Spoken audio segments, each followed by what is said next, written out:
যারা জুয়া খেলেন তাদেরকে আমি বলবো, রাতের ৩টা বাজে পারলে একা কবরস্থানে গিয়ে মাঝখানে করে বসে থাকেন ২ ঘন্টা। এত বড় কলিজা যদি আপনার থাকে, ২ ঘন্টা লাগবে না, আধা ঘন্টা পারলে বসে থাকিয়ে রাতের ৩টায় গিয়ে। মরার পরে থাকতে হবে না?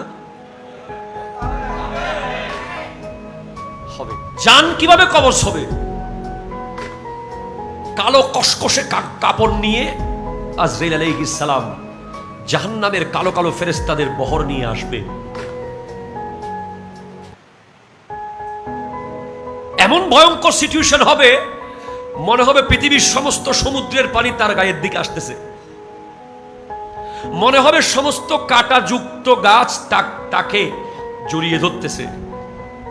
মনে হবে সমস্ত পাহাড় তার শরীরের দিকে আসতেছে।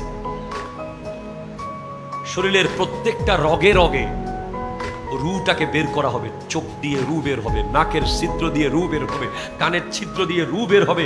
প্লাস দিয়ে টেনে টেনে নখ খুলে ফেললে যেই ব্যথা, এর চেয়ে আরো ভয়ঙ্কর ব্যথা।